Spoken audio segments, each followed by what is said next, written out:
see in a minute. It's about what I remember, that we spent a couple of weeks on that one because it's rather involved and may be unfamiliar to some of us.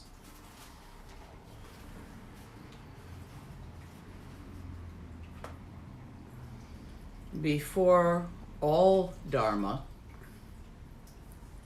take refuge and arise Bodhisattva with whatever monlam you are accustomed to working with, or none, just do it in your heart. But that is the beginning and the end of everything. Chuku kundu zongbo gombo dorji sempa garab dorji dang shere singe bardu shin labde de damabzon tata tusum chi Zogchen jupe lama la solwa deb ergin pema junela solwa deb dorji chang chitalo narudang marpa mila gombo tsatsapa na pupadang pal dendrupa sug Kargyu lama namla solwa deb Ochen lama namla solwa deb Druchen lama namla solwa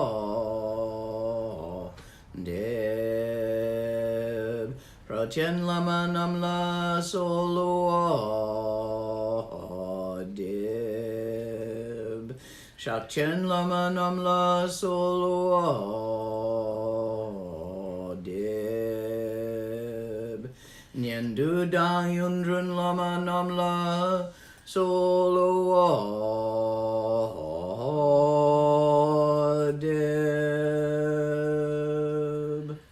Palkondu zhongdang yerme pa Gun garab dorji jintrag pa Jetidang nisume pai Palamanam chetinte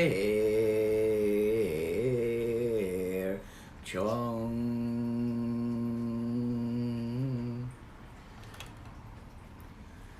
The three jewels in all their aspects.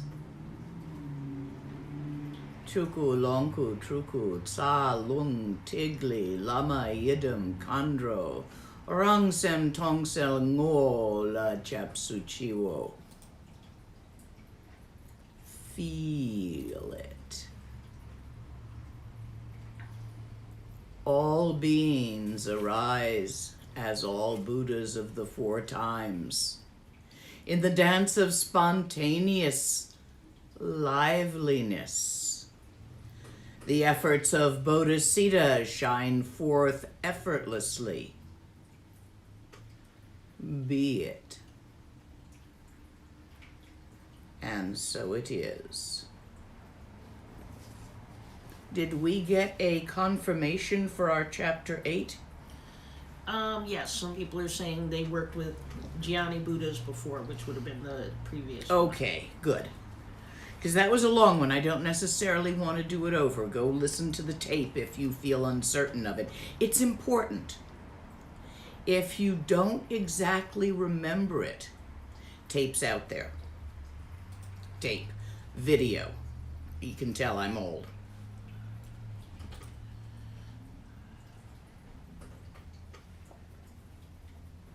Are there even tape recorders anymore?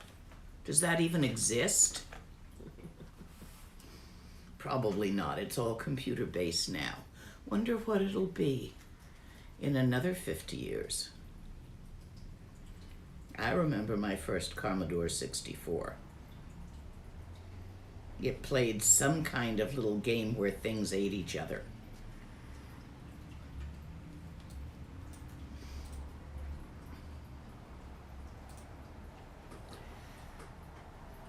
Emma ho, once again, beloved sons and daughters. Listen with devotion.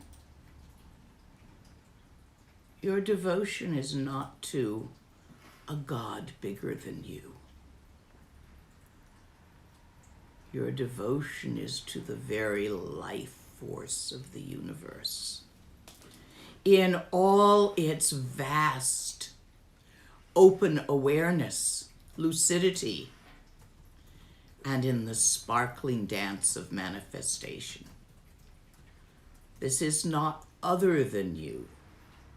The dichotomy between subject and object is not real. It's something you made up, not long, long ago and far, far away. It's something you make up, oops that occurs naturally to you by habit in each and every moment. The moment you cease doing that, full enlightenment is obvious. So cut it out. Stop separating, stop disassociating yourself from the phenomena around you. You are made of that. That is made of you. Interconnected intrinsically. It's not that you have to do something to see this. It's a matter of stopping doing something. Mind in its insubstantiality is like the sky. Is it? Don't take my word for this. Look for yourself. Is that a true or a false statement? Check it out by relaxing completely and looking directly at the mind with your mind as your mind. Gazing with your entire mind, free of all tension, relax. Don't point. Don't go bird dog on this. It's not like a pointer pointing at a squirrel. It's like sliding backwards into a warm bath. Relax and relax again. Relax, especially your eyeballs, which are always busy focusing on this and that. Stop it. Don't do that. Relax them.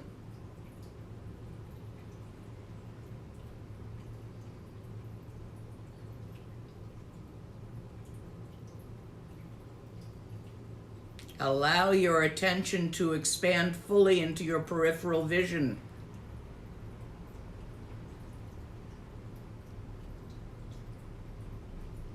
And beyond that. The words I'm saying, which you are thinking about, thinking to yourself, those very thoughts that you're thinking right now, where they be happening?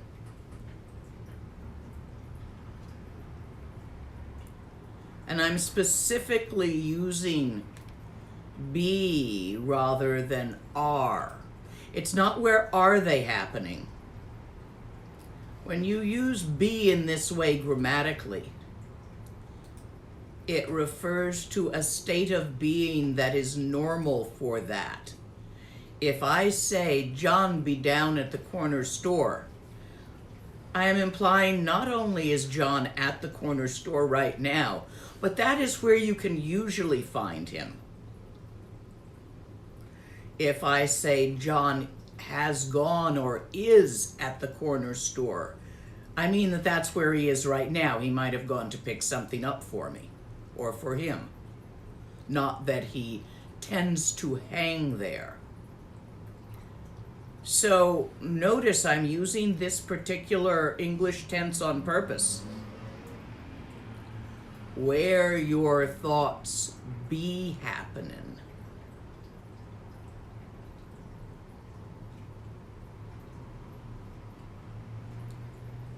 This is mind as mind looking at mind. This is not a view like looking out the window at the trees and the traffic. There is no separation here between subject and object, for you are your mind. Your thoughts, your feelings, and your perceptions arise in mind and dissolve in mind, do they? You all go look and see if this is true. This is not a place to take my word for anything. Have a look. Find out by your own experience. That's the only way you're ever going to be really sure. Might be talking through my hat. You don't know.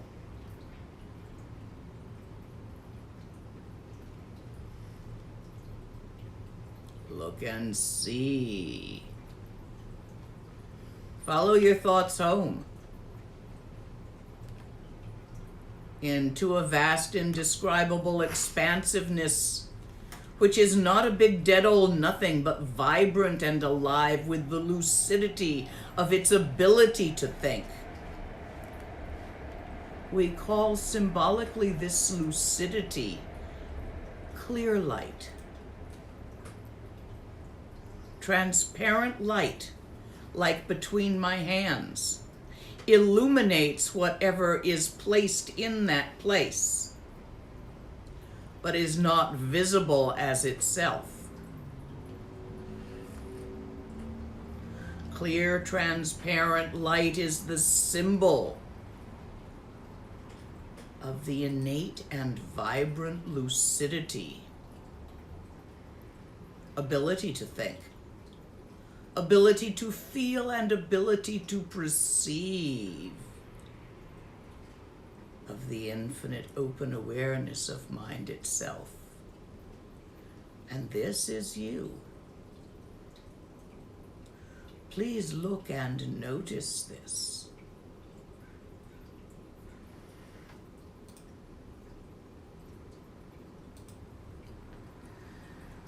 Having noticed, relax. Don't grab it.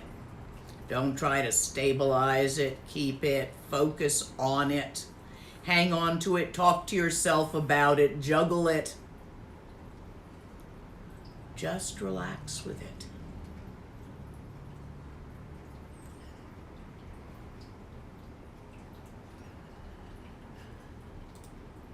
As it.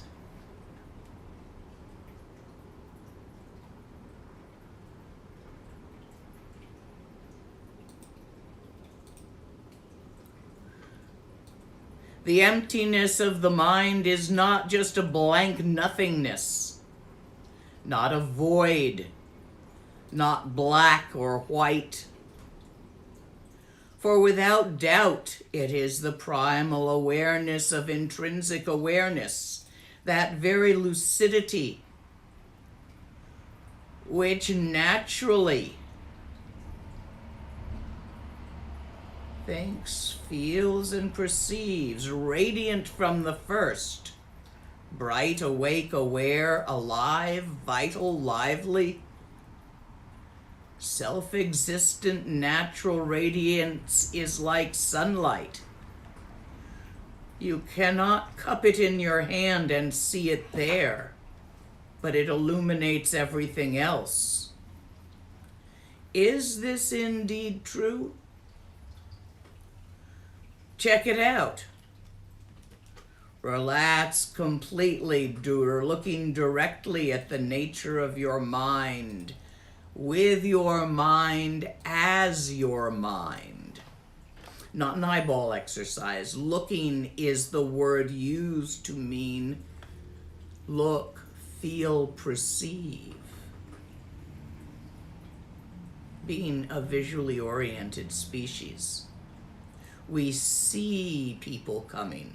My dog, being very nearsighted, used to smell people coming. Completely different. If I were teaching to a dog, I would say, smell it. But I'm teaching to a Homo sapien. So I say, see it.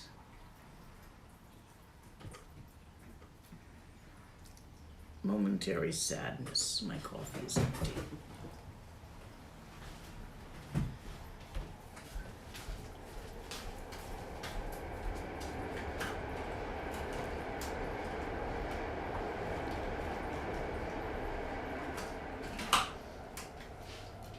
Mind looking.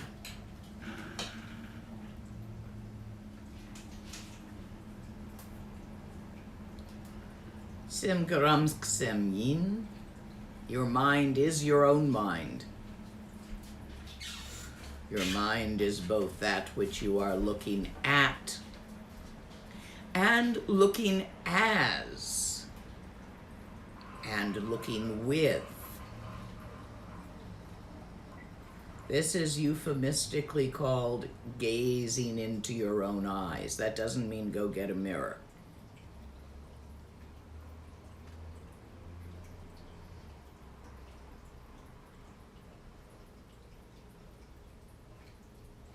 Relax. Don't grab it.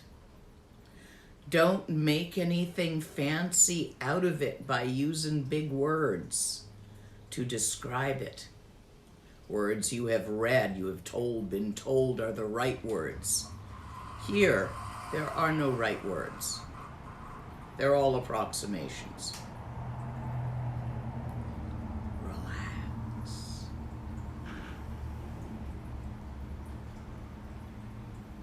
This is a natural state.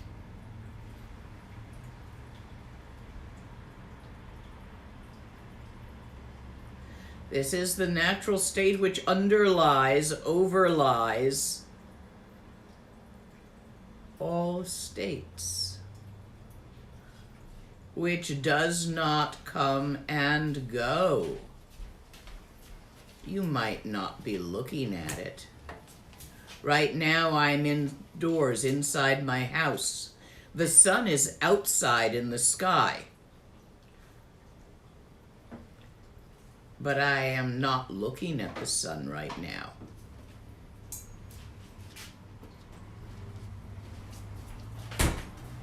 But it's still there. It didn't go away. This vast, open awareness in all its brilliant lucidity and the sparkle of phenomenon which is inherent to it. This is always there. Never goes away. You cannot lose it and you cannot gain it. You can only notice it. Frequently to create a habit of noticing it, which develops the necessary sureness of the real refuge.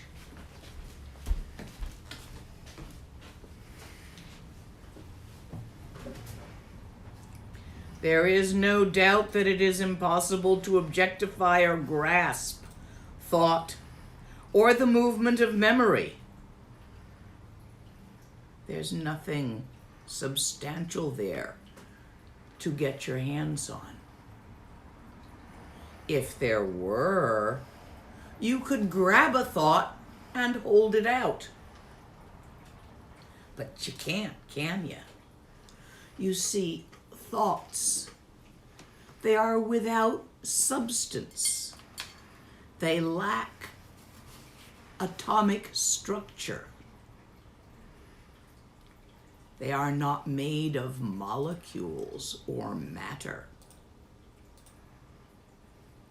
They also have no duration in time, being momentary apparitions, which follow so closely one upon each other, creating Namtok thought chains, stuck together, bits without duration of thought that appear to have consistence and duration.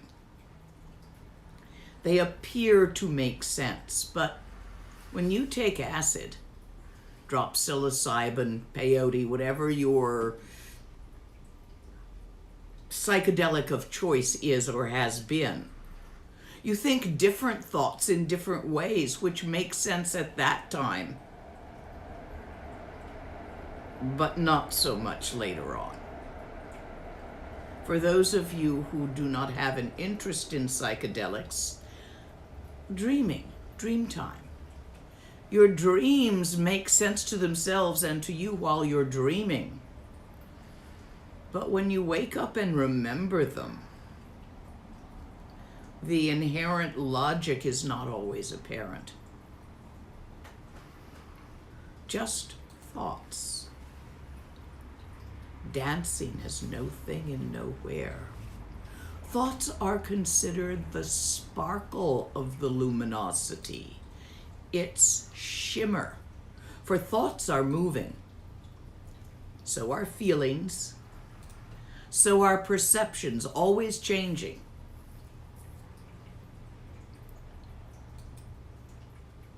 Where they be happening, the infinite openness and the ability to think, feel, and perceive are not changing.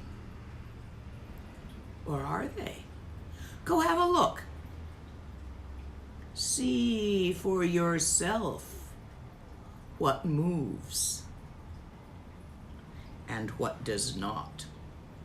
This is important. Otherwise, you will begin to confuse the subtle idea of open awareness with open awareness. The idea comes and goes. The open awareness is always there, for it is that which is doing the thinking, feeling, and perceiving.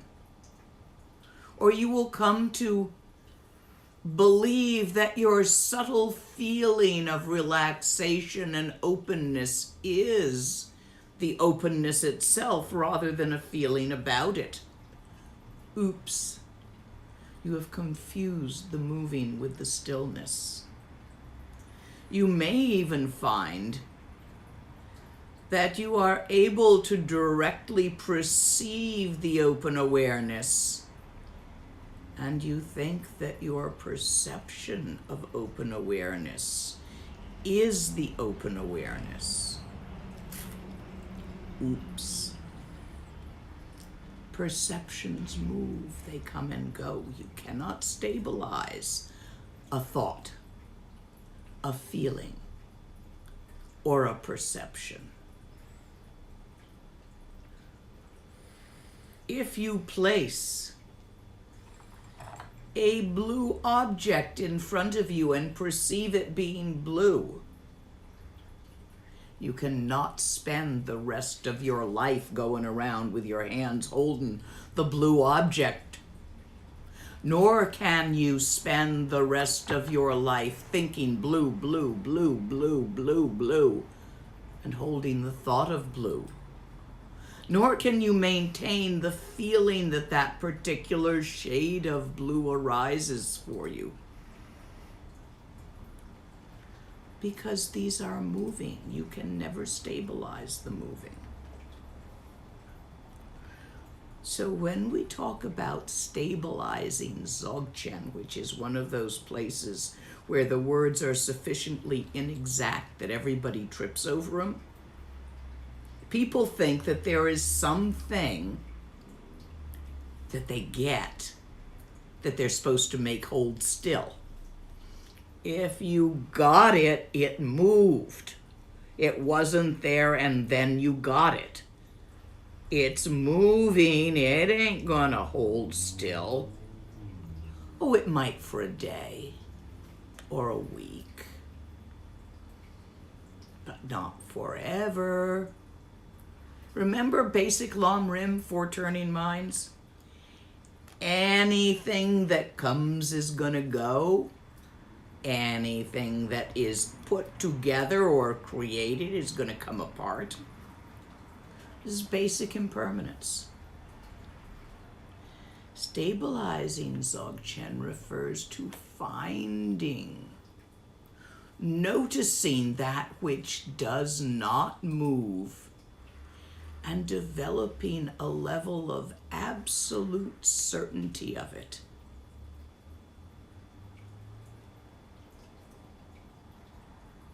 Stand up.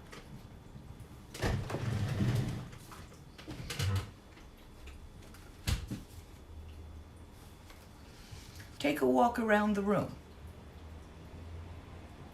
Just walk a few steps, walk around your table, or get up and take a little walk, and then come back and sit down.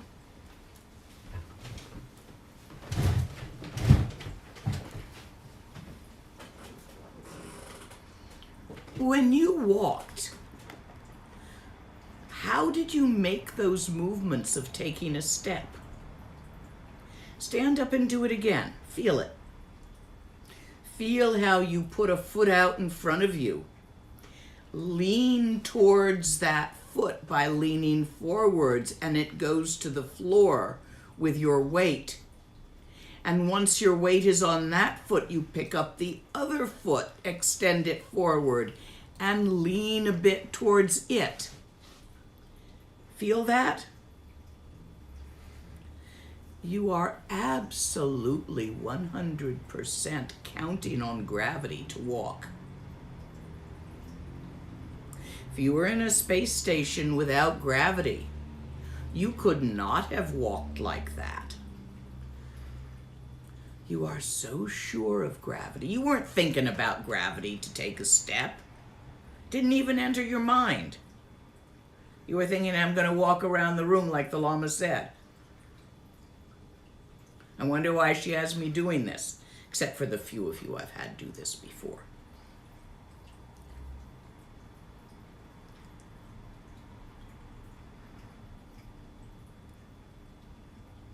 How'd you get so sure of gravity?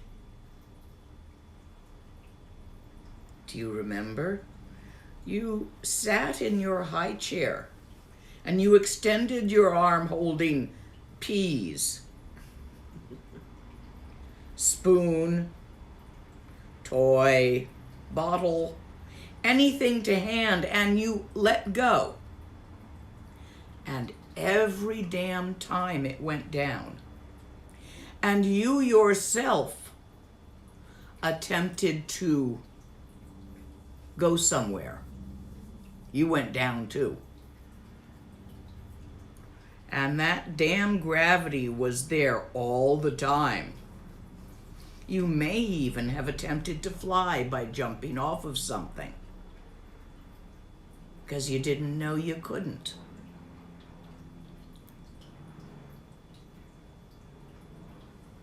Yeah, we all did that as little uns.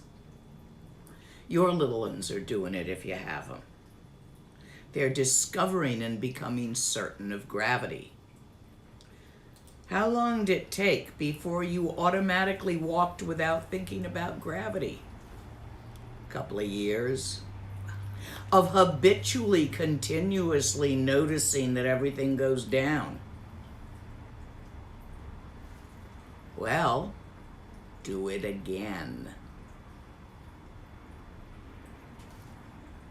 Habitually, continuously notice. Infinite open awareness that's always there until you're as sure of that as you are of gravity.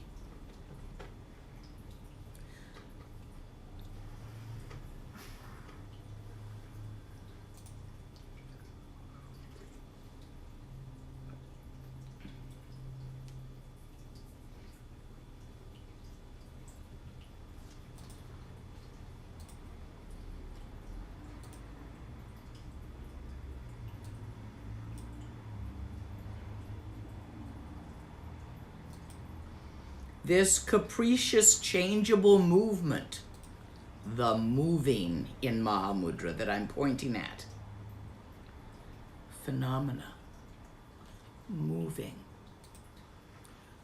thoughts, feelings, and perceptions are what we call inner and outer phenomena. Thoughts and feelings we call inner phenomena because they feel like they're inside of you. Perceptions, object, we call outer phenomena because it feels like they are outside of you. Actually, perceptions and thoughts and feelings are not as separate as you think they are. How do you perceive an object?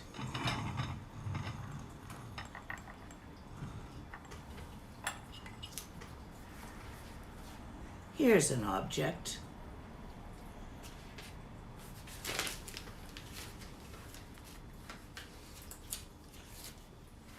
It was made by a beautiful artist friend of mine, flying lizard. Can you see the object?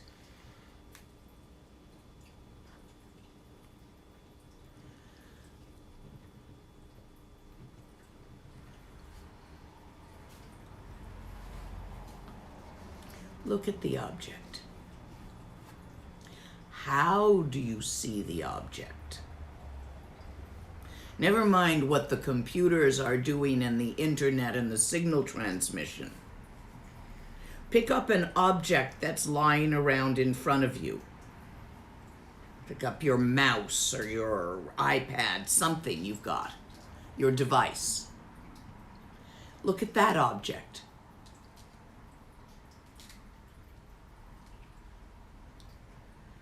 In your retina, there are rods and cones. The light, whether it be wavelengths or particles in a given moment, or something else altogether, bounces off the object.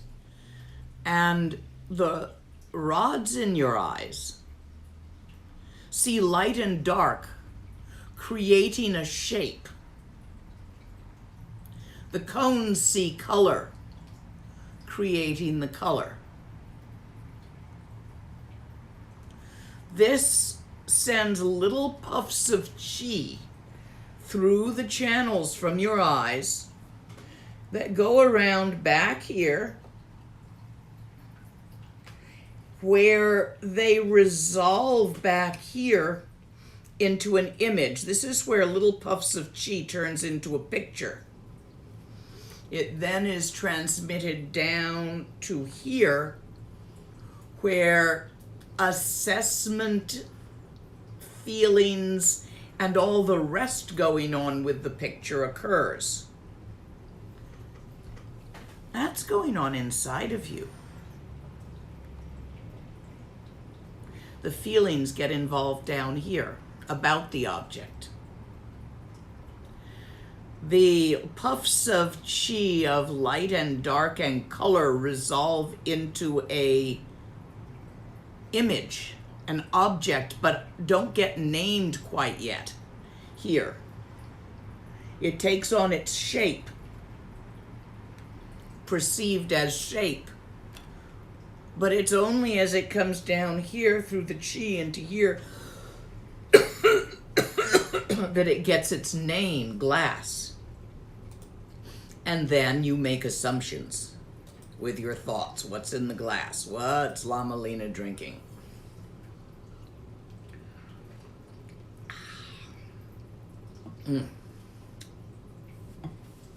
Nice opaque glass, you can't tell.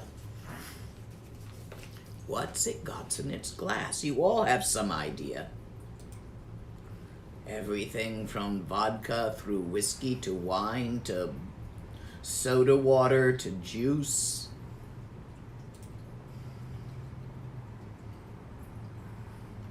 And depending on what you think's in the glass depends on how you feel about it.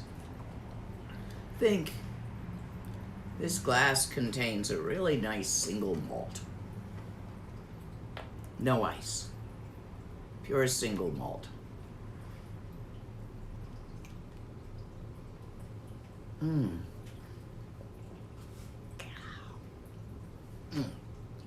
Good stuff.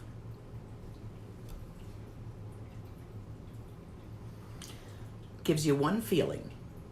Now think. This gas contains plain water because Lama Lena gets thirsty when she's talking.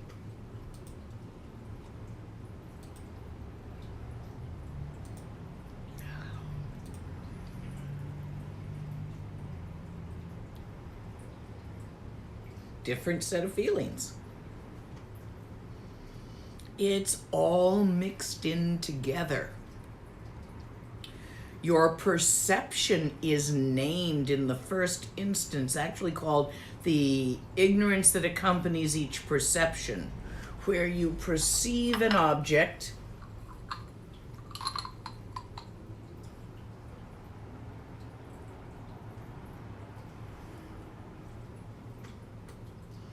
and you name it.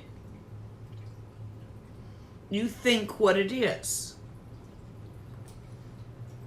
Maybe you're right, maybe you're not. Actually, this is a salt cellar with a particularly interesting black lava salt that I quite like on my supper. Being a bit of a cook as a hobby, I have an interesting collection of salts. And this has magic in it.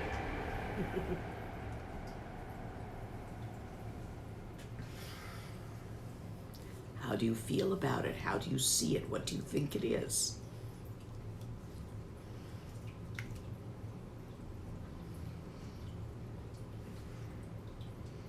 Homegrown digestive anise seeds to have a pinch after beans so you don't fart so much.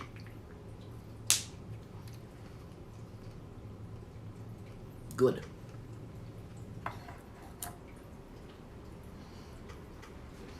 Non-farting magic. Now look at how you perceived all this, how much thought and feeling was interwoven with that perception.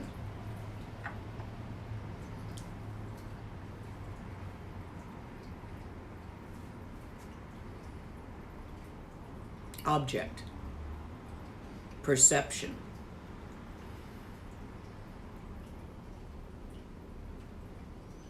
See how much?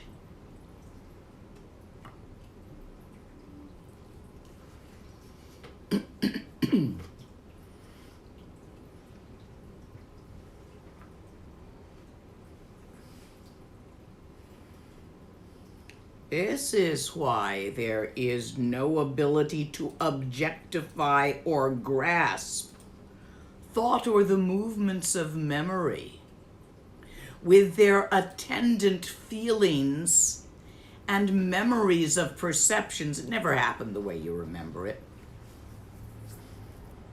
Go watch a movie with 5 friends that nobody's seen before. Yeah, you can do this online.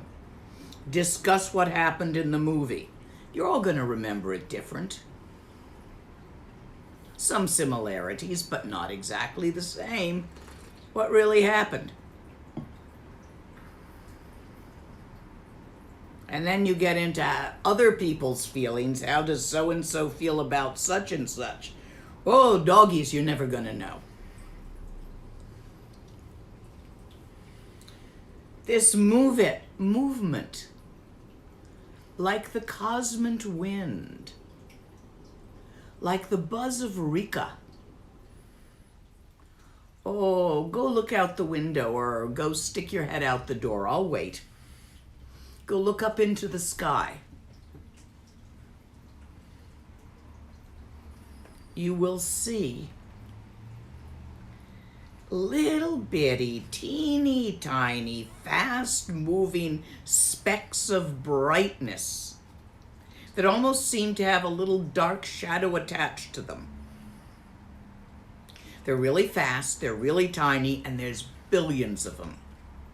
They're called Rika. Not the slow drifting bubbles that are called tiglies. I'm not talking about those. I'm talking about the Rika. Go look. We're going to take a break. In the amount of time it'll take me to walk out there and look, I figure it'll take you. Go, just stand relaxed, open your gaze at the sky. That is not a point focus. You can't see them in point focus. Open it up. See the Rika. They're important. Very important in Zogchen.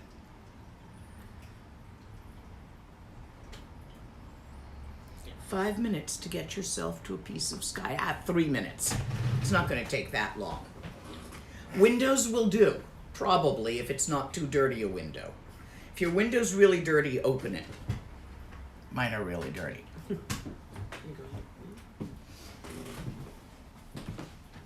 No, I'm going this way. Okay, it's fine.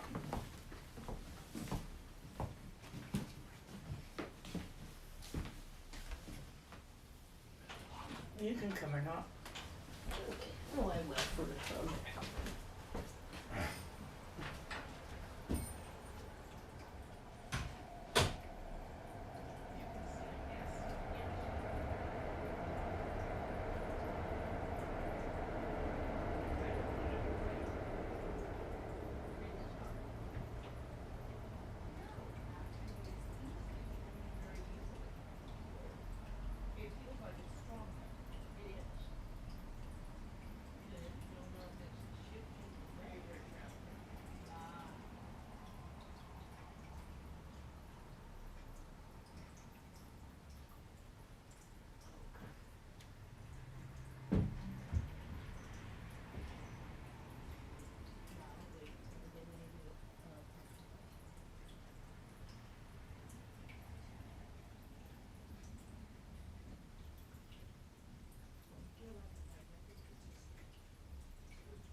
Did you all see the Rika? There's no word in English for them. You gotta do, Rika is actually Sanskrit.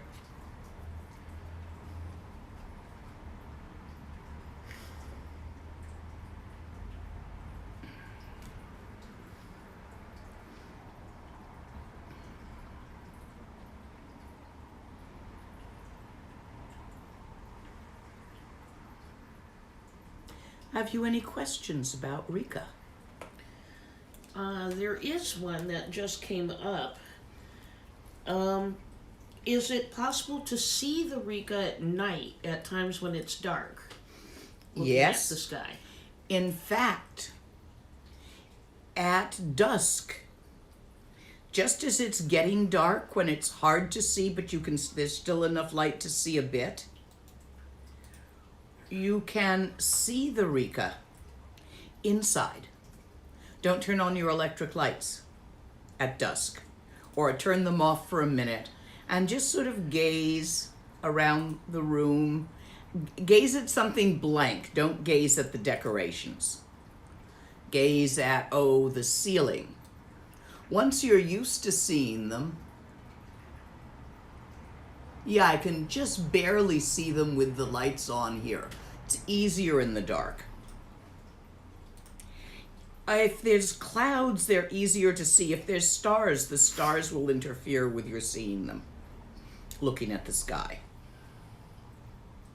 You generally find it easiest to see the Rika against a blank background, like the sky, or a wall, or the ceiling if you don't have one of those interesting, sparkly, textured ceilings. Anything else on Rika there? No, surprisingly, not yet. Okay. There's a couple of other questions that are more general. Let me do the general questions for a few minutes. Okay, earlier you were talking about making an oops while doing the mind looking at mind. Yes. During that experience. And the question is, how can I be sure I'm not making an oops? How can I detect when I'm making an oops? Oops goes away again. Oops is moving. If it comes and goes, it's not the real one. Keep looking. That doesn't mean that you're not doing Trekchö. Trekchö has to mature. We all start out focusing our Trekchö subtly on our perception or our feeling or our thoughts about open awareness. And you just keep going, you keep doing it, it deepens, it opens. Until after a time, you begin to notice that whenever you look, in quotes, it's always the same. It's not changing. It's inherent and intrinsically there at all times. That's the certainty we're talking about in this chapter. That certainty which is both intellectual, emotional, and almost perceptible like gravity, merges with the reality of it, and your Trekchö stabilizes. You don't stabilize Trekchö. When your Trekchö is stable, the separation between perceiver, the one who looks, and that which is looked at, perceiver and perceived, fades away. That's rochik, one taste. Perceiver and perceived taste the same.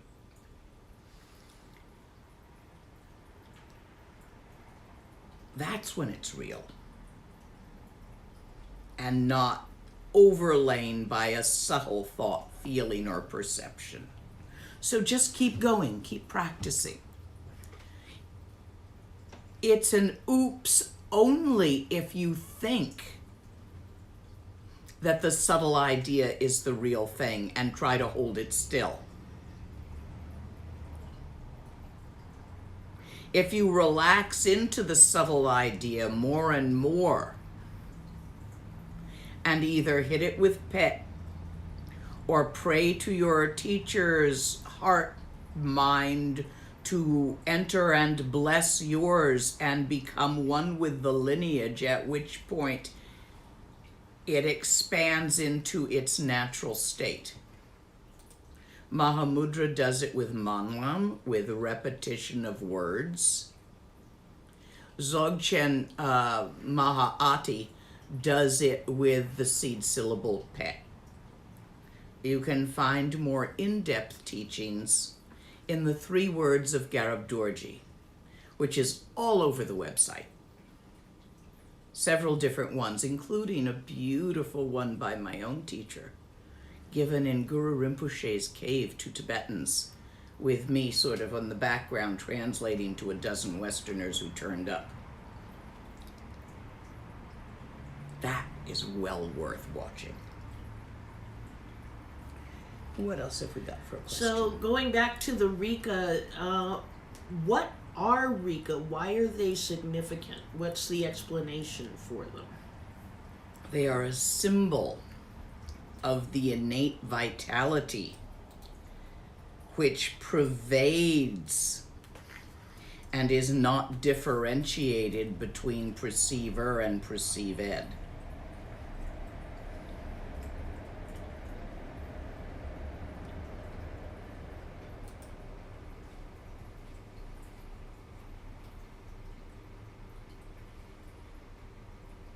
They are a symbol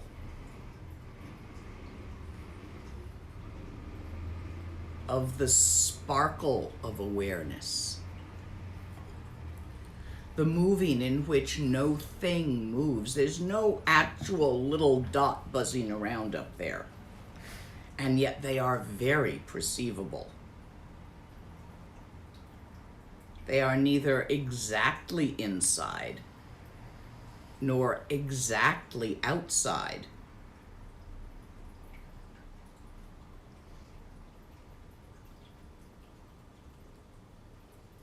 And we have one more.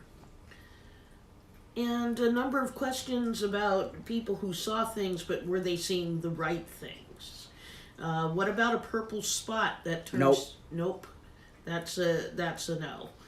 And other questions where they saw the dots but didn't see a lot of them? If those dots are big and move slowly, they are not Rika, they are Tigli. And that's a whole different set of symbolic practices, not this one, don't confuse them. I don't think if you're not seeing them as a whole lot of them continuously moving so you can't focus on a single one, I don't think that's Rika you're seeing. I don't know what you're seeing. Anything else on Rika? How to spell it? R-I-K-A? It's spelled in Sanskrit. I would spell it R-I-K-A. But that's a guess in English. And since I don't spell in Sanskrit, I can't tell you how to spell it in Sanskrit either, so. So, on a different topic, does that mean that Trekchö is stable when one taste is continuous? Yes.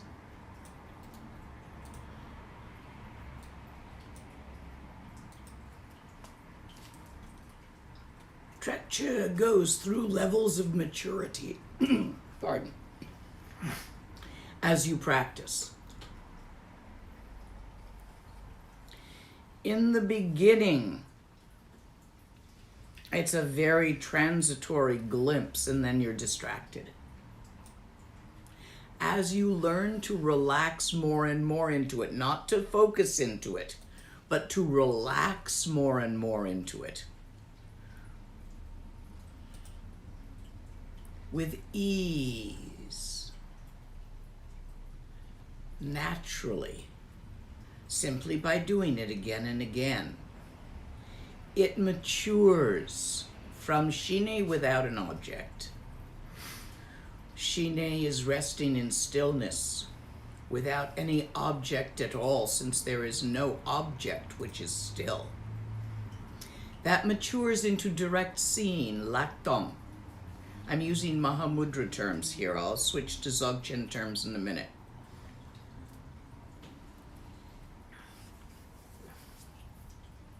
the way you mature Shine without an object to Lakdong is become very clear what is moving and what is not moving.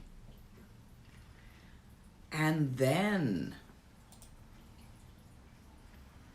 having been absolutely clear that thoughts, feelings, and perceptions, or inner and outer phenomena, all phenomena, don't hold still, and yet that the stillness underlies all phenomena, and that all phenomena arises in the stillness as stillness, and that there is no actual thing which moves. And so, stillness and moving become one. Then it's Lakdong. First you separate it to become certain which is which, and then you notice that they're the same thing. In that order in Mahamudra. Having noticed that they are the same thing and not before this, you then look at the notice-er. That matures Lakdong into one taste, where you see that the notice-ed and the noticer are also a single thing, entity, not a thingy, a single, undifferentiated, no, single, interconnected, interwoven through time and space, awareness. In Zogchen, we start directly with Lakdong. We don't go through the stage of Shine without an object. Your teacher points out to you in such a way that you see it. Your mind, thinker of your thoughts, feeler of your feelings, perceiver of your perceptions, just as it is. The transmission of the four wongs are given. This is done by the pointing out, which is what we are doing today now. We are doing the pointing out instructions. We are working our way through the four wongs. The fourth wong is telepathic. It does not fit in words. It is thought, but not confirmed, that it will transmit across the internet in a single time, such as when we're both on and working together. It is theoretically possible for it to transmit through a recorded video. But not everyone is able to catch it that way. For some people that has worked. Whoever successfully shows you your own mind in such a way that you glimpse it as it is, that person is your root guru. You're only a virgin once. Same thing for glimpsing for the first time nature of mind. You may have many other teachers. You may have many heart gurus.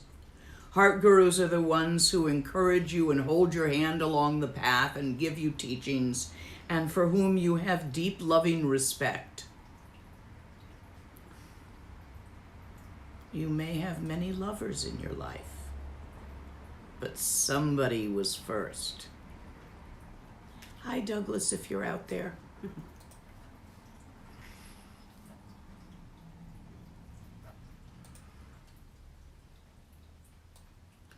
Memories.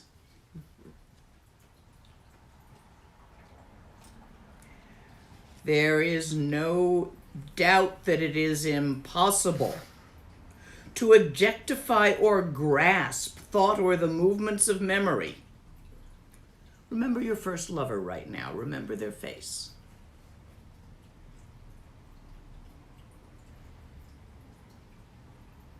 Their parts.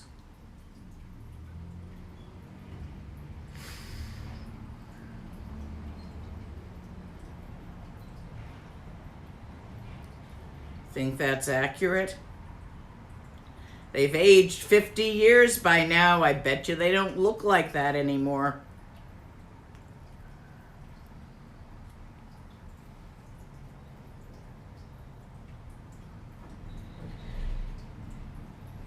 Bet you they didn't look like that then. Some of us see the past through rose-colored glasses, optimistically rewriting it inside ourselves the way it should have been, might have been, would have been. Some of us see the past through brown or dark-colored glasses, complaining to ourselves about all that was done wrong by us and others. It didn't happen either one of those ways. You can't catch it. You can't grab a bit of it. It's not a thing you can grasp in your hand. As Lama Rabjor Dorji always said, you can't even sit on it. These capriciable, changeable movements, like the cosmic wind, like Rika, always moving, not going anywhere, not made of anything. That's why Rika are such a good symbol. Phenomena is the sparkle of clear light. Clear light is inherent to open awareness. This is Dharmakaya, Sambhogakaya, Nirmanakaya. This is your mind.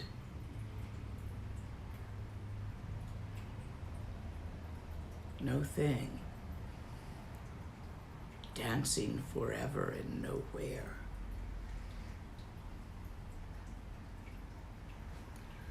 But is this true? Don't take my word for it. Check it out. To confirm or disprove this to yourself, relax completely, looking directly at the nature of your mind.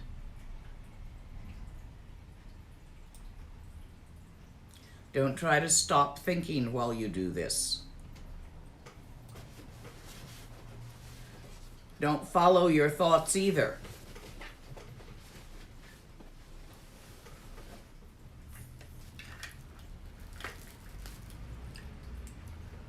Look right through them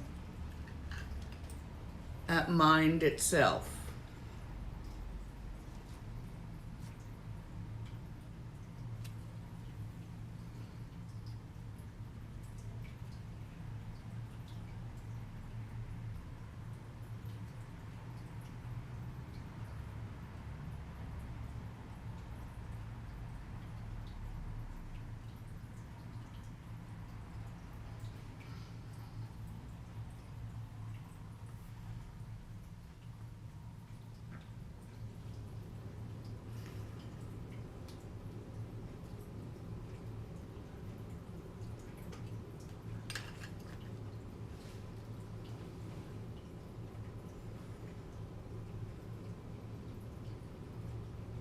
Without a doubt, all appearance whatsoever are our own manifestations.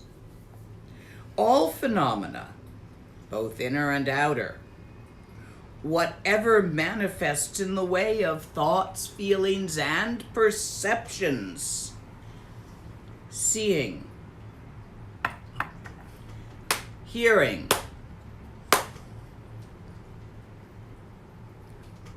feeling. All of the six sense organ stimulations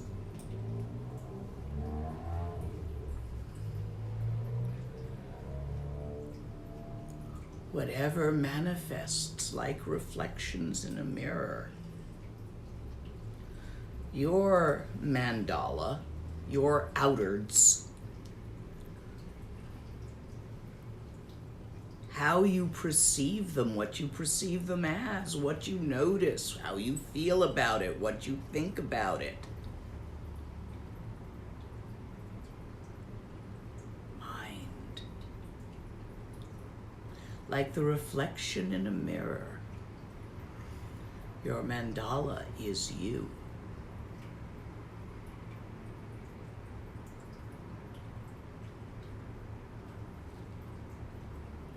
Or is it? Check it out. To find out if this is true or not, relax completely, looking directly at the nature of mind without deleting the arising phenomena.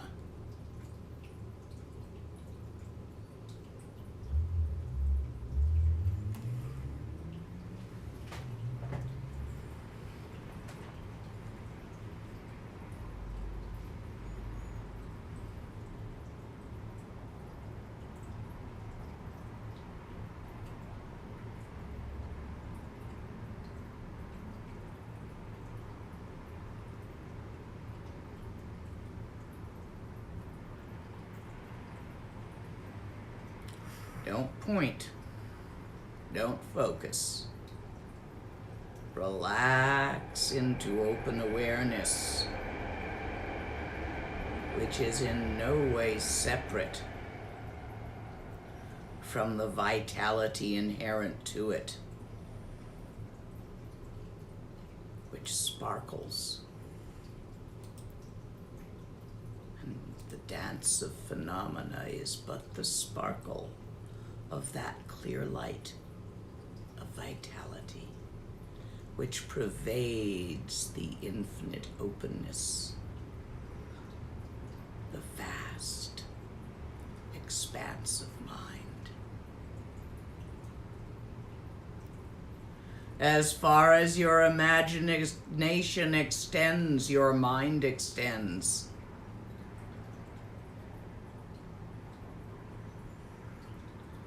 As far as your mind extends, Dharmakaya extends.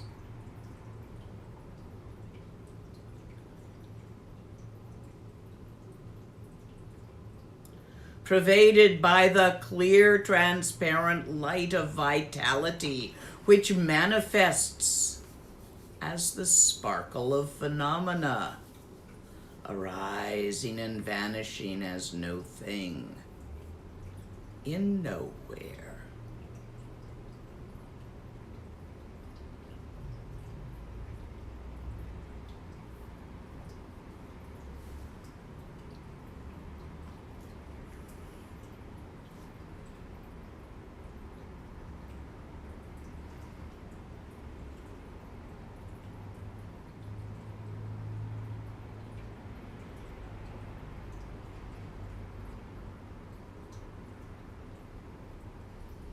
No experience is possible anywhere but in the mind, so there is nothing to see other than at the moment of vision.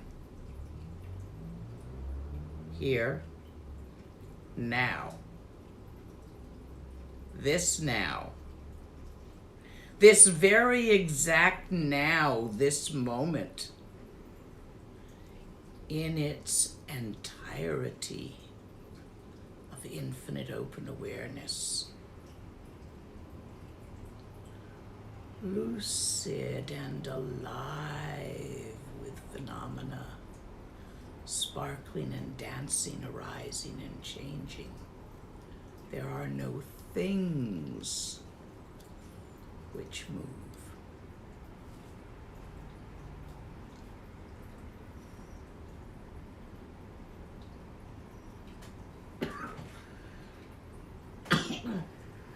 No experience is possible anywhere but in the mind, so there is nothing to meditate upon other than the mind. Mind looking. Not this mind looking at that mind. Don't disassociate from your own mind here. You are the looker and the looked at. No separation. You're not sitting here as Joe looking at Dharmakaya. You are the vitality of the universe, perceiving both Dharmakaya and its manifestation as Joe, the same mind.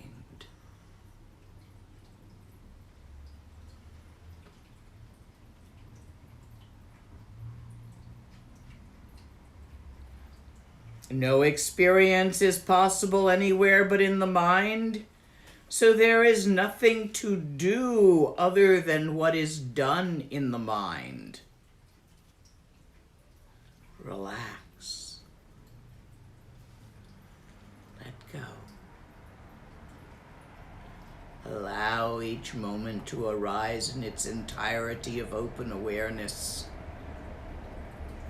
shimmering and sparkling with phenomena. You are the awareness that perceives the infinitude of the sparkle.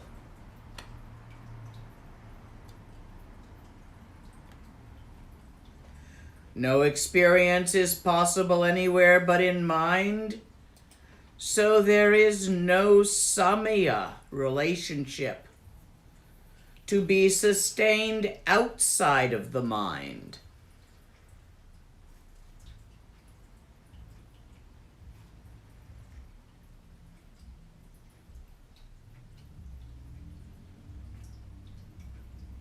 In Tantra, there are many vows, root and branch. In Zogchen, as part of the four wongs, there is one samaya, never to separate from mind. Since you are your mind, you can't break that samaya, can you?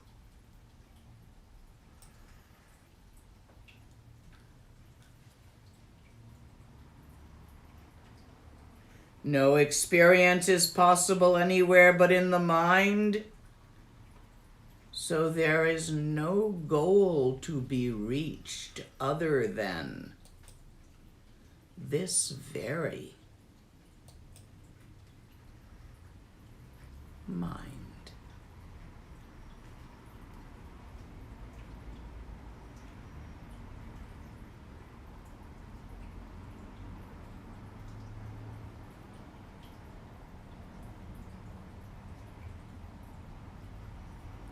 Look and look again. Look at your own mind. You are that.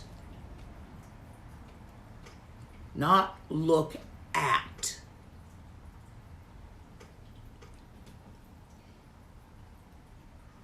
Look at the looker.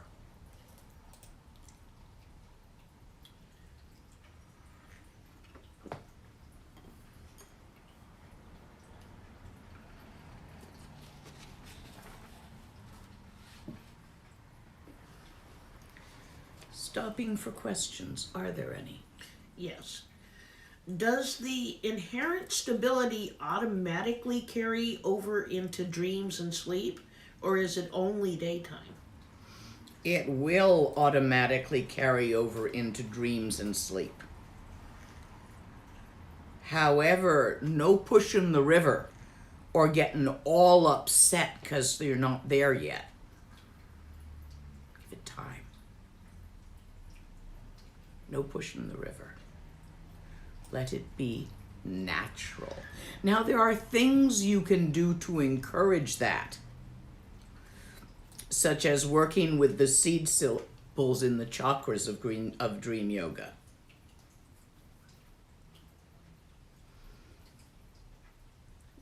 Next. if I understand correctly, I try to relax in an open awareness and pop it with pe after it gives some sort of trance.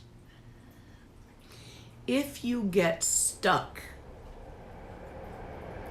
in an experience, and the traditional ones are 4 categories of experience. Bliss states, Dewanyam, not thinking at all, a sort of a zoned out, dull blankness, Miktopanyam. Selwanyam, which is a perception of great clarity and wisdom. And Grouchnyam, Somnyam, which is a sort of a,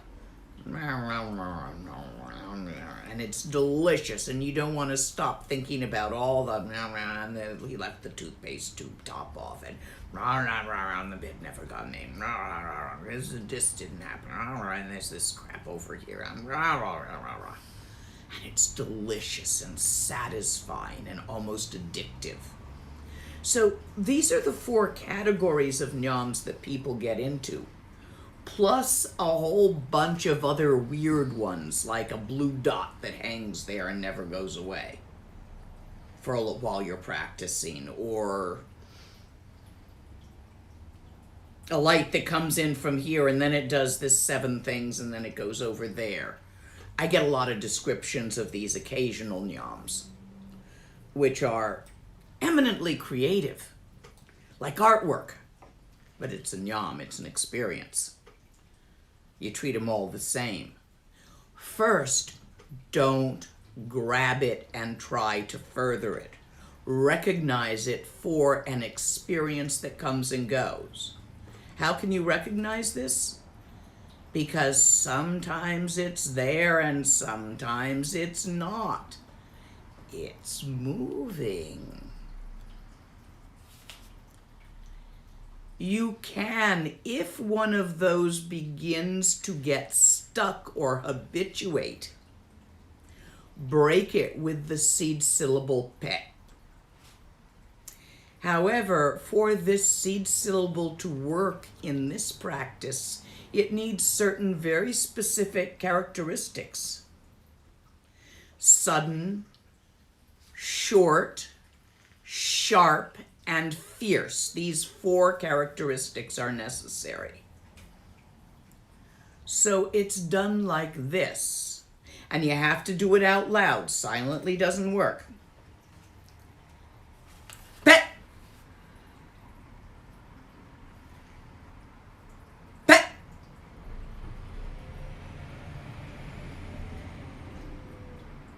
You strike the experience while looking directly at it. It pops the experience, and so for a moment, until you stick something else there among the movings, behind the experience, hetewa, no thing at all is notable.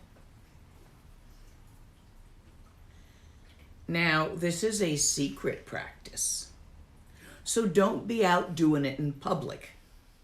This you do on your cushion when you are stuck in a nyam. If your nyam is just coming and going, like it arises, there's a blue dot, it fades away, yeah, don't bother with it. It's the stuck ones that you like, that you sometimes end up furthering, that you break with pe.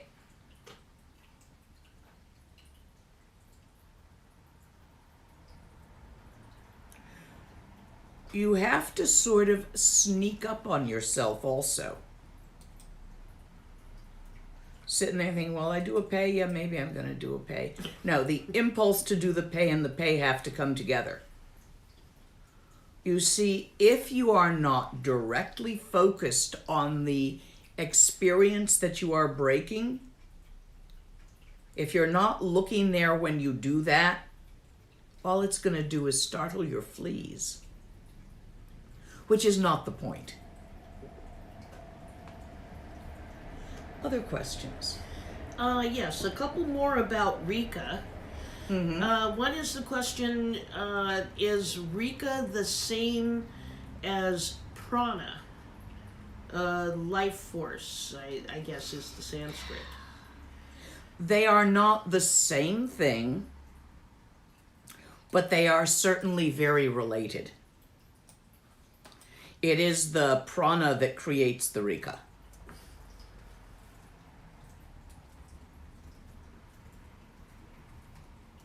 That gives birth to the Rika.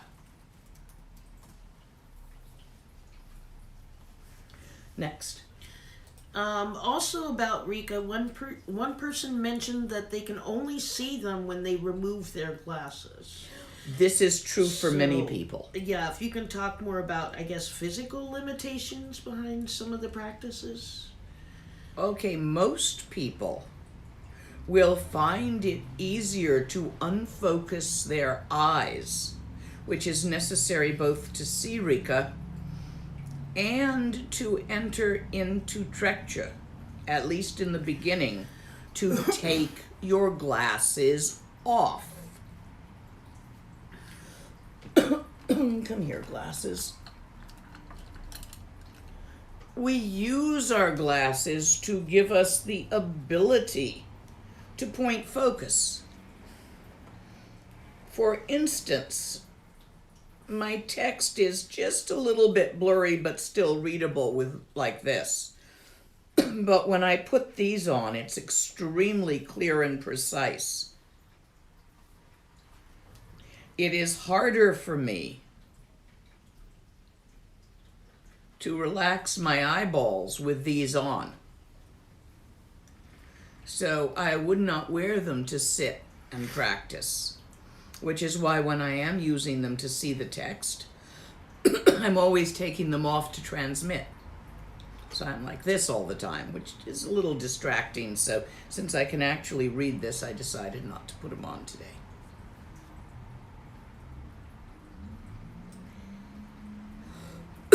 Other people may have difficulty sitting up straight, aligning their channels. Always, in the first few years of your practice of Trekchö, and even after that, but especially in the first few years, align your channels. Get your central channel, which runs from here down to through your uterus.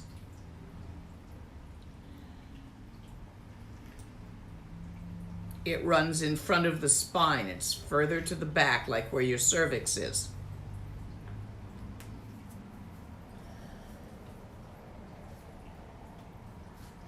That's got to be straight. If you have scoliosis, do your PT before you sit down to meditate so that you've done the stretching exercises that straighten the cricks and the crooks in your backs out as much as possible. If it's severe and that doesn't straighten it out temporarily, then use props. We had a very powerful meditator, a young monk, who had had polio as a child. So he had one leg shorter. And he was studying the Tsalung practices in the Nyingma line, the equivalent of 6 yogas of Naropa, with our amazing Tsalung teacher out in Solpema. So they called me over to help design a seat for him that would hold his very unique body as straight as possible. Because yes, as a result of polio and the limp, he certainly had a lot of scoliosis in one hip one way. And so we had to put pads under the less muscular butt side. And we had to do a side thing in here that held one of his sides in, and another one out here,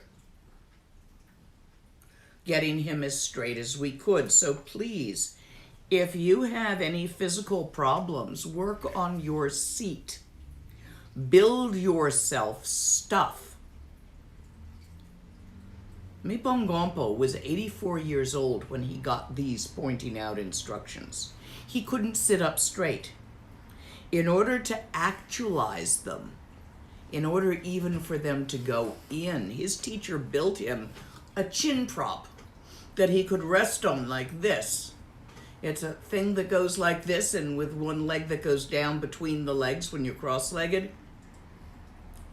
That held him up, because as old as he was, he couldn't hold himself up from more than this.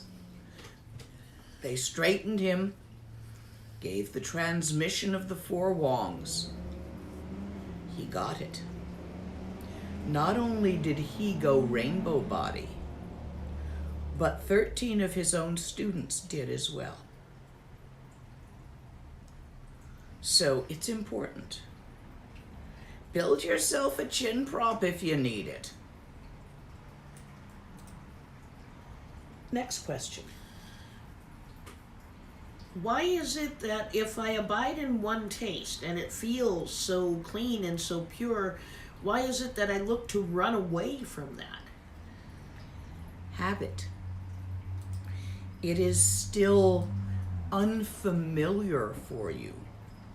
The more you repeat it, allowing yourself to run away when you need to. Don't try to put yourself in that state like putting on a girdle. It'll develop an aversion, which is counterproductive. When you need to run away and read a stupid book, go ahead. Just come back again and again. Frequency is more important than length of time. Eventually, the hindrance, karmic formation in your energy channels, bit of gunk caught in the chakra that is precluding you from being completely comfortable with this will work its way out.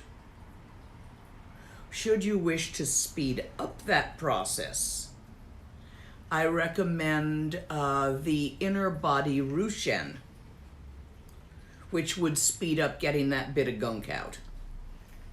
It's just a bit of gunk in your chakra. I'm not even sure which one here.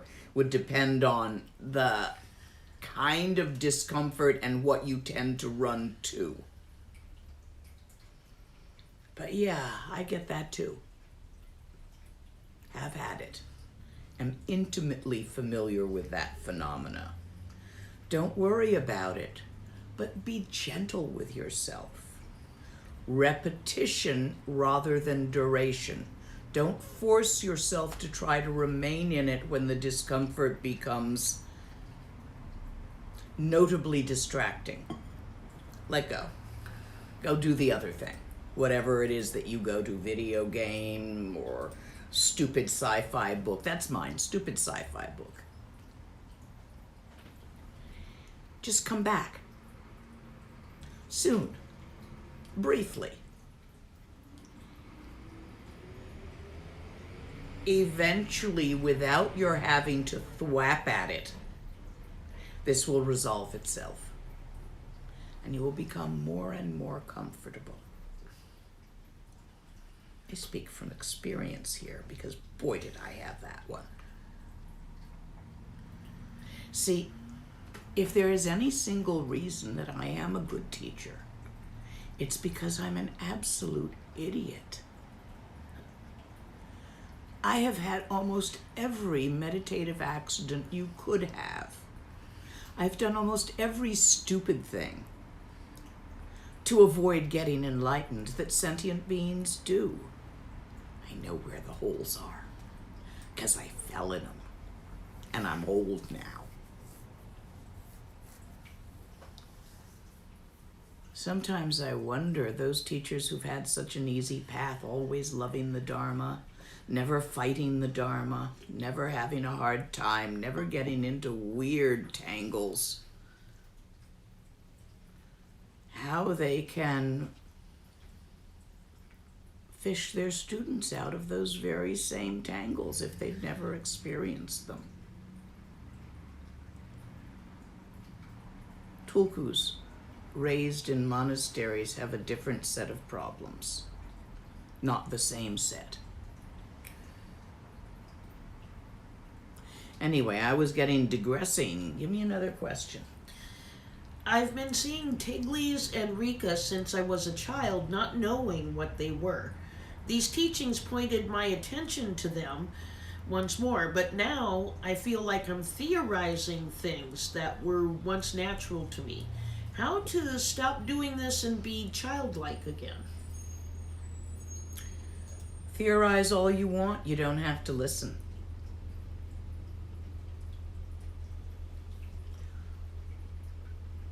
Theorizing is just thoughts. They're not made of anything. They can't hurt you. You don't have to pay any particular attention to them. Leave them be. They weren't going to stay around anyway. It'll pass.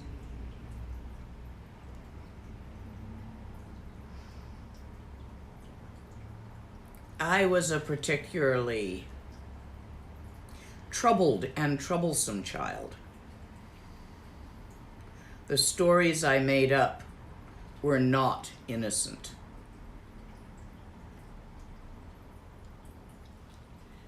So I don't see childlikeness as somewhere I would want to go back to. Perhaps you had an innocent childhood. Not all childhoods are like that.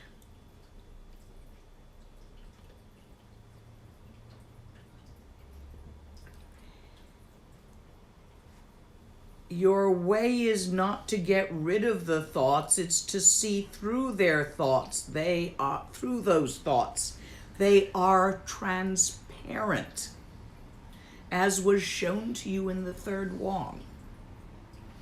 Yeah, we've already had 4 Wongs today. They're different from Tantric Wongs. The first one talks to your intellect. It explains how things work intellectually. The second one talks to your feelings. Using the poetry of word draws your attention.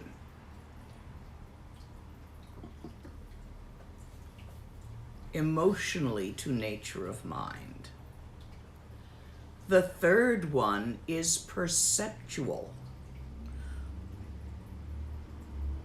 Symbolically, I show you an object that is transparent and symbolizes and informs you, if you're able to catch it, that all phenomena is transparent.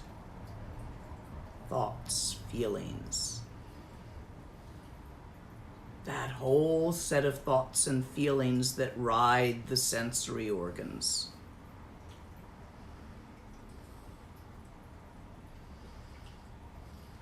What is going on? This accessory may not be supported, is continuously blinking on my screen.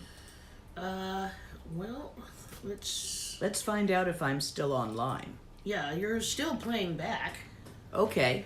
So just ignore it as it goes by, because right now playback is still continuing. I'm going to try to poke it because it's annoying me. Okay. There we go. Yeah, that didn't help. It came back. I will ignore it. It's transparent. Another question, please. Okay, yes, back to the questions. There was a good one I had just seen here. How do you know that the nyam of clarity is a nyam? It comes and goes. It's moving.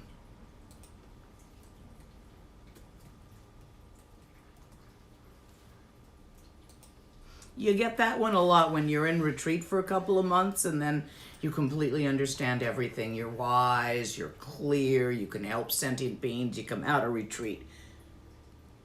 And then you have a fight with your wife. There went that. Or with the grocery store, or something. It wears off. If it's moving, it's a nyam, it's an experience. Next question. Is mind looking at mind yet another phenomena?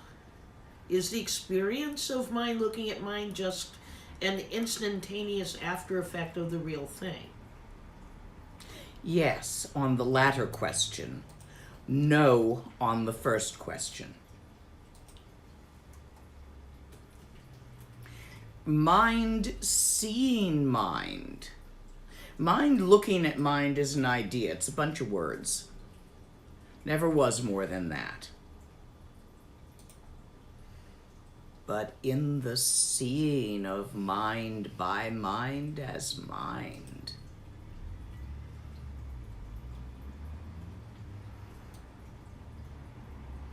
the experience of that comes and goes. That itself is always present. And slowly the moving of which your personality is made changes by the repeated experience of the seeing of that, until they are the same, and it's no difference between moving and stillness. How did you become who you are? You're different from when you were 14. You had experiences, right? Experiences change you. You grow from them. So, meditative experiences aren't bad things. It's only when you cling to them and try to perpetuate them instead of going past them to what is inherently stable, that they can become a problem for you. Next question. What is rainbow body? Is rainbow body automatic when Trekchö is getting stable? Yes.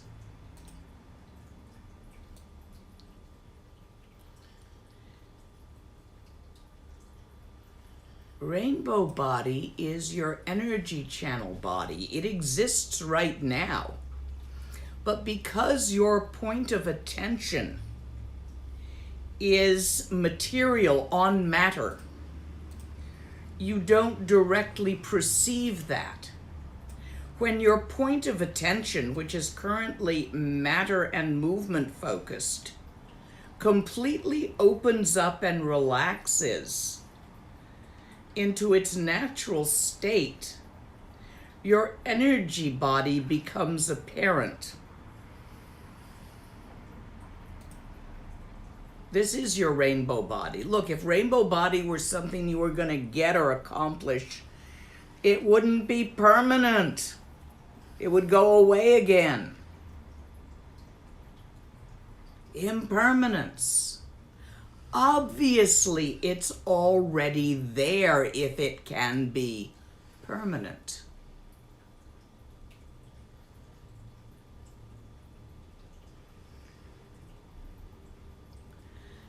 It's just your channel body, your filamental body. When we paint tonkas, you can't see that tonka. What have I got to hand here that I can pick up? Here's a picture. Some pictures. That's a lot of pictures. Yeah, well, that's why they get stuck on the shelf. Yes.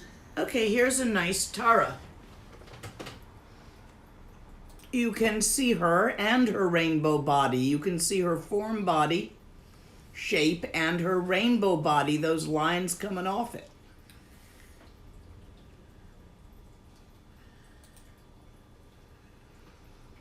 When you shift your vision to aura sight, if you get good at that, you can see other people's rainbow bodies.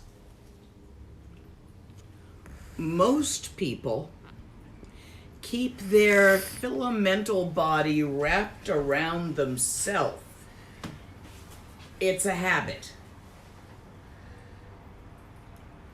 When that relaxes and the tightness that holds inwardly the body of filaments, of rainbow lights, of energy channels, doesn't end at your skin. It ends about, well, you keep it wrapped around like this, because all of your attention is focused on yourself, where you are, what you're doing, your house, your stuff, the next thing you're going to do, yada, yada, yada. When that fully relaxes and expands to infinity,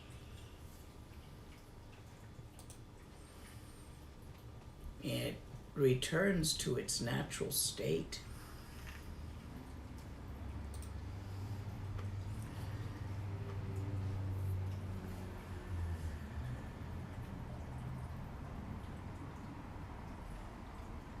Then its expansive rainbow nature, pervading all time and space, is notable. And I have no idea if that transmitted on the video. Maybe. We're getting close to the end here. Let me have one more or two more questions. Is it possible to do the inner body Rushin practice after seeing the video?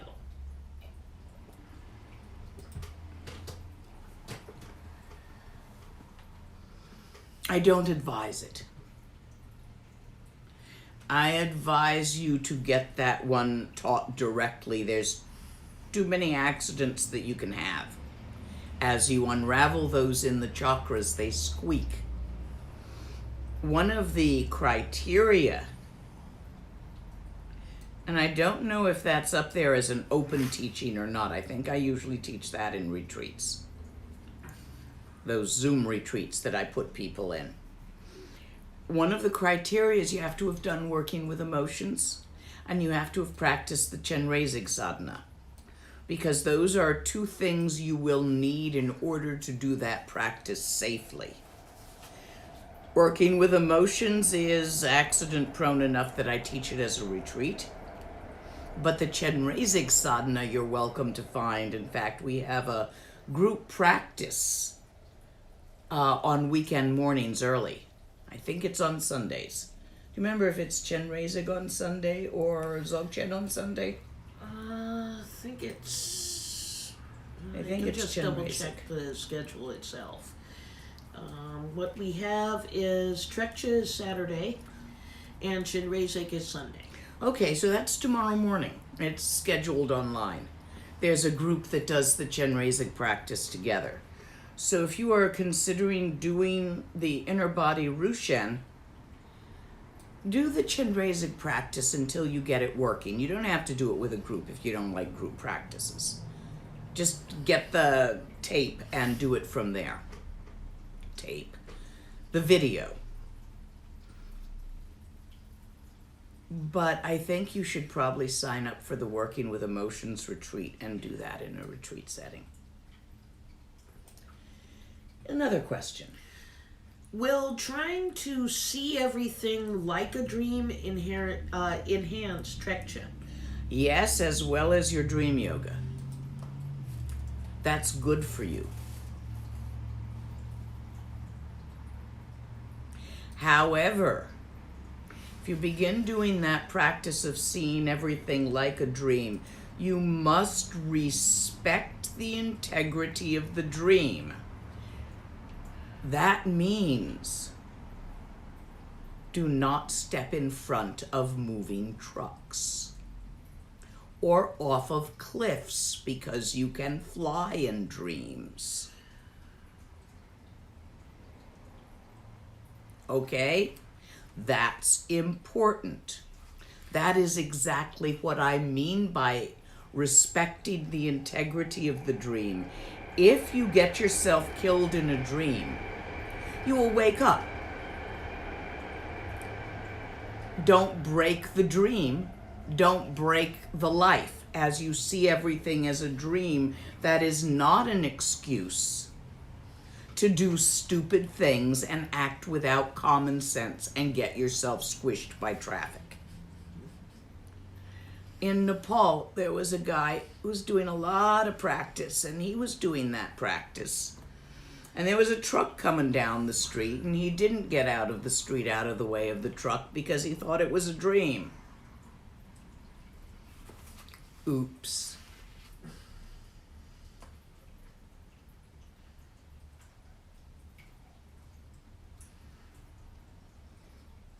Don't do that. Next question.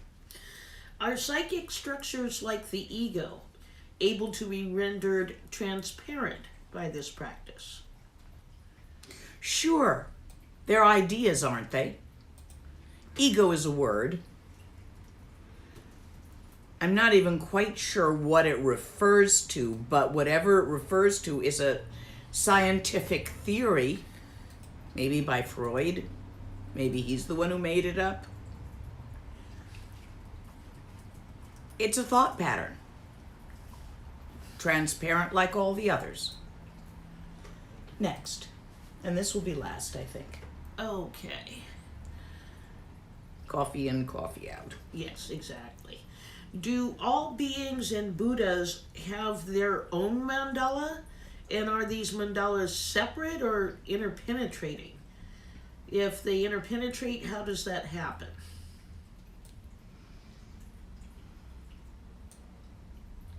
All beings have a mandala of their perceptions. I am sitting here at the table with my Khandro, my partner Nyando. And we are both looking across the room, look across the room, Nyando. Okay. And seeing the Christmas decorations that I put up yesterday, because I felt like it. It's playful. So that perception is part of both of our mandalas. They are interpenetrating.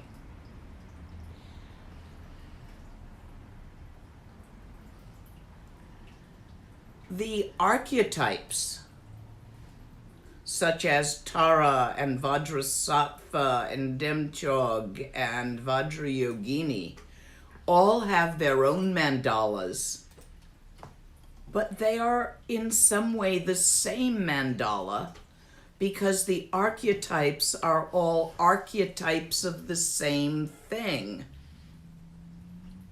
the three jewels.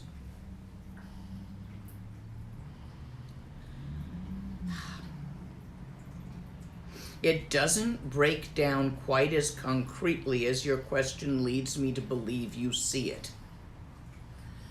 The wording of your question. Yes, each has its own mandala. Yes, all those mandalas are completely interpenetrating. Yes, in some way, all those mandalas are aspects of the same mandala, which is the mandala of primordial Buddhahood, Kuntu Zangpo, Kuntu Zangmo. And that's, I think, the best I'm going to do with that question.